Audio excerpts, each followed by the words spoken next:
I don't Viking, know. just to, I don't know if you're pressing it too hard, too soft. One way to find out. It's not a big. Can we look? Press harder? Yes. Okay. Go ahead. Press. Okay. That's all the force I had in me. Huh? That's all? That was all. You're not going to make it. Is that too small? Is that too No, thick? Tis the season for good eating on How to Foodie Nation, and today is about chicken pastels. So let's get cooking. So a classic Christmas food. What is Christmas season without pastels? Like nothing. Must have pasta. It's a must. It's a must. Must have it. And of course, you are a pastel specialist, or so I heard. You can say that. I mean, I was told by a reliable source that Arlene makes pastels year-round. So this is a tried, tested, and proven recipe? Yes. Okay. You tell me how to start, my friend. You tell me. Okay, so first we're going to season our ground chicken. Okay. So let's go with what's on your side. All right. Pimento, chive, All of this is going in. all of that. Okay, my friend. Then you're just going to do half of that garlic. Sure. And I'm going to pick some thyme and throw it in there. Right. And mustard and pepper is the next bowl. All right. All of that.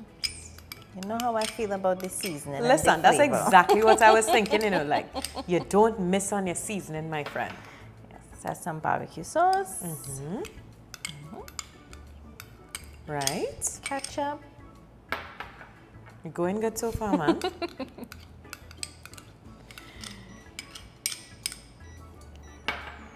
And we're going in with salt and black pepper now? Yes. Or So let me do please, thanks. this.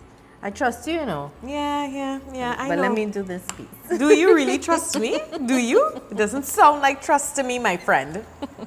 All right, let me get in here. So this is a bit of paprika and cayenne. Sure. So we want a little spice, Sure. a little lemon juice, and This some is- bitters. This is a well seasoned. Talk about well seasoned. So that's a meat over here, no?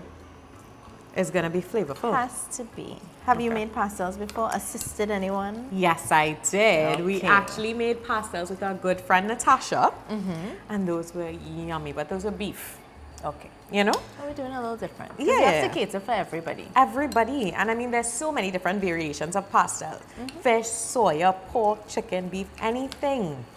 Yeah. All right, so I think we're pretty worked in here, no? Very Pretty mixed. worked in here. Yeah, we mixed Everything well. We must mixed be. well. This must be well mixed because when this minced chicken is not going to take a long time to cook. Right. So you want to be making sure that everything is mixed in. So Yeah, I'm man. going in with We a good to go. little vegetable oil. Okay. Right. And I'm going to cook up the rest of that garlic. There you are. Thank you. And I'm going to put some extra thyme in here. Stems and all. Stems and all. Because you know the secret with this is, and now sometimes people pick them off, but Yeah. for me, if you put them in whole, the leaves will fall off and the stems will stay and you just take the stems off. Yeah, it's really not that difficult. Right, so we just want to sweat these a little bit. You don't want your garlic to get too dark here either. Okay. All right, so as soon as it starts to change color, you're dumping in the chicken. Okay. All right, so let's do this. Okay, so you see the edges of the garlic is getting a little brown. Right. That's a good time to put in your chicken. Okie dokie. All right.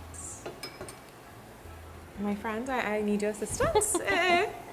This is a two-man job. Abandon you. Thank you very much. Right, now once this is in, make sure and stir everything up. Right. And you don't want the heat to be too high. You want a nice Okay. low to medium heat because you want the chicken to take its time and cook, right? Okay. And you want to cook thoroughly. You don't want to just have burnt outsides. Yes, that is correct. Right, so we're going to stir this up and just let it cook for about 15 to 20 minutes and we'll come back and check on it. Okay. Okay. Okay, so this is what it looks like, finished. It's very moist, I must say. Not dry at all. Moist is important. And the final little garnish is some fresh parsley and take it off the heat. We're going to set this aside and make the cornmeal dough. All right, let's go. So water is boiling. Yes, We have our cornmeal, we have butter. It's dough time. yes. All right. Just 3 simple ingredients. So I have boiling water. Whoop. Listen, Be careful, eh? keep the boiling water on the stove. I'm going to melt my butter in this water. Okay. Right. And this is a very simple recipe. Yeah? Once the butter is completely melted, we add it to the cornmeal and we mix thoroughly. Okay. Right. Okay, so now the butter is completely melted. Right. So I'm just going to pour this in.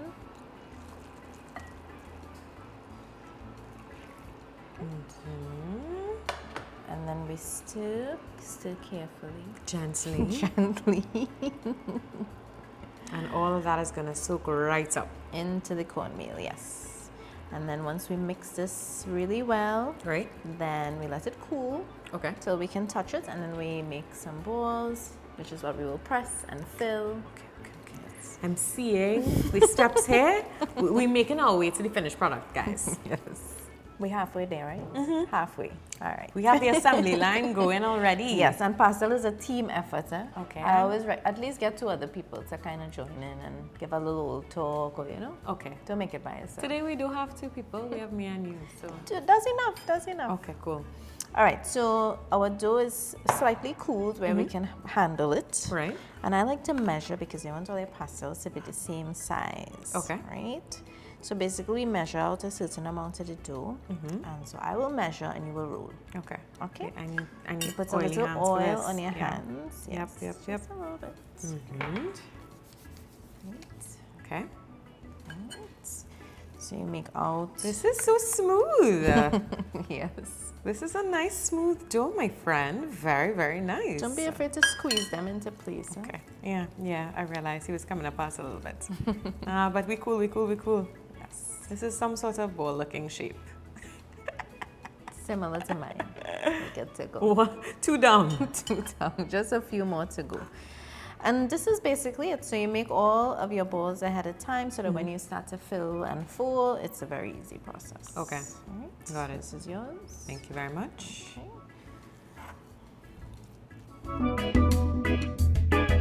Assembly time.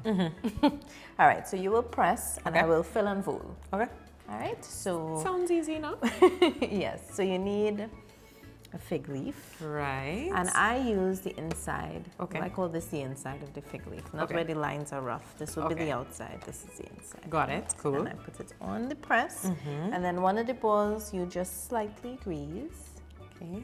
Now, if you notice, on the press, I have a little plastic bag, and I put a little bit of oil on that as well, Yes. so it's moisture. That's greasy enough? It's more than enough. You said grease it, I listened. I said, didn't I say light? I said lightly. We tried. Okay. If it doesn't come out perfect, we'll try again. That's okay.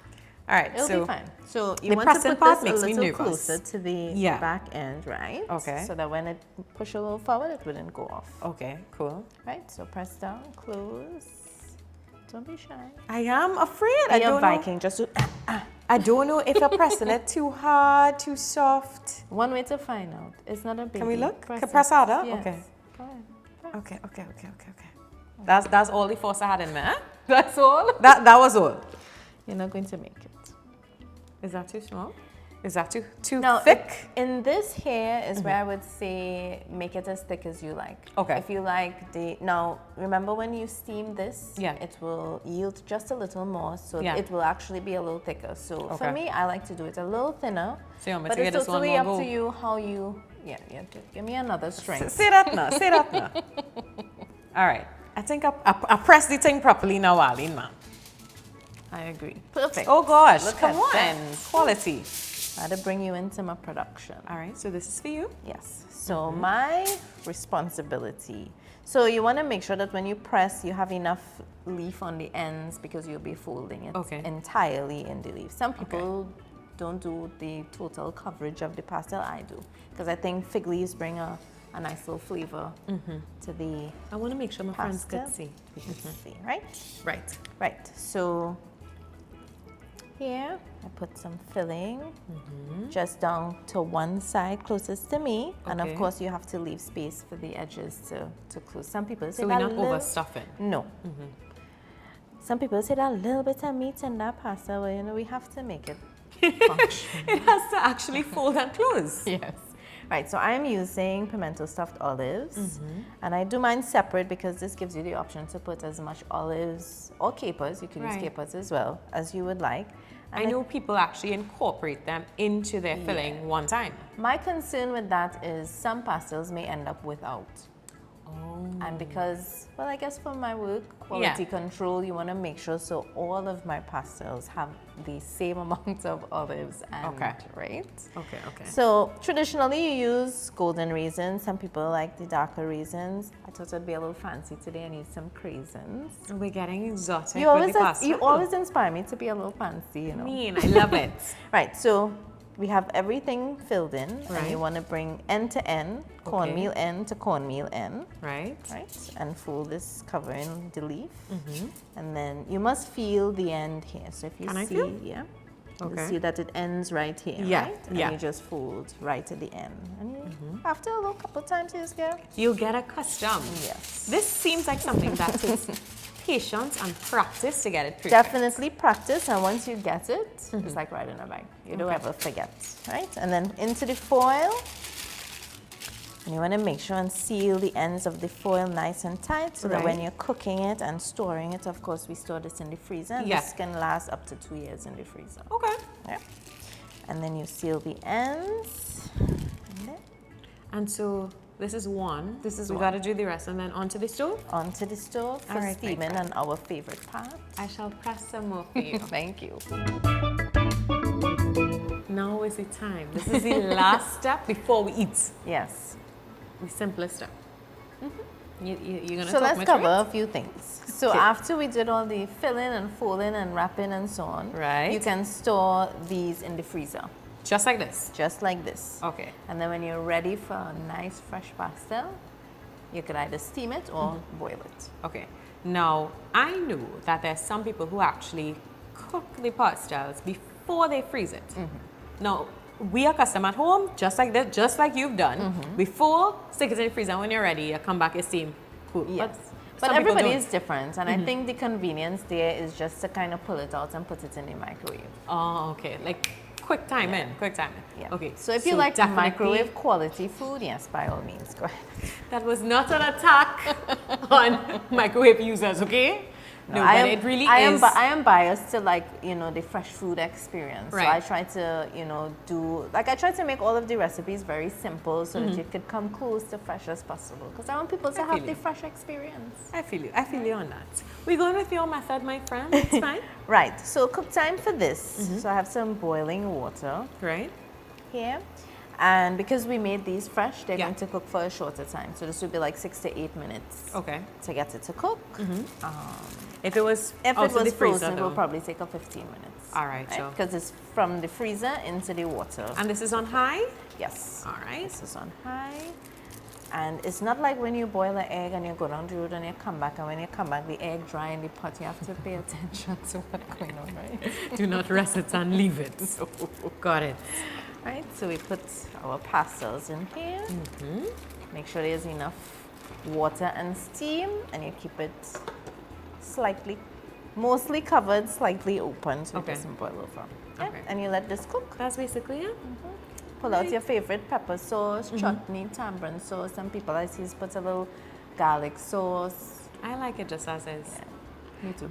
Last thing. I just want to make sure I have it clear, right? Okay. How we store it? Like, how long does it last in the freezer is my question. It can go up to 2 years. 2 years? Like the leaves that you talked about that could stay in the now, freezer for for me, 2 years? now people singe their leaves, right? I freeze mine because singeing is a little time consuming. But yeah, you pick your fig leaves a little bit at a time during the year and you keep them frozen. Okay. Just get them a little rinse off and you keep them freezing. Makes it pliable. All these different methods. This is cool. I mean, and singeing is nice, like, because when my aunt taught me, she taught us singeing, but because I have to kind of modify things to mass produce, the freezing method works best for me. Okay. Just whatever is convenient, whatever works for you, whether you're doing 6 for just at home or 600 like our friend Arlene. We're gonna let these run for 6-8 minutes. Yes. And then we're gonna taste. We're finally here. After all the steps and all the parts. Yes. Finally. The finished product. Okay, so we've steamed and we let it cool down a little bit. So now we can open it. Unwrapping the gift. That is this pastelle. Yes. Right. So we have out of the foil. Let's throw that over there. So nice. Look, look, look. There we go. Very, very nice. Very nice. I want to talk about it more, but I can't talk about it unless I taste it. Go ahead. I must. First bite. Ooh, did you say something else? Let me join you.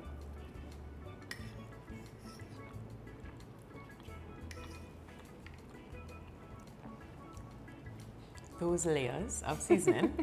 No, I have to commend you, my friend. You see all the million things you put in the minced chicken. Amazing. So good, so good. And the first bite that I actually got was the cranberry.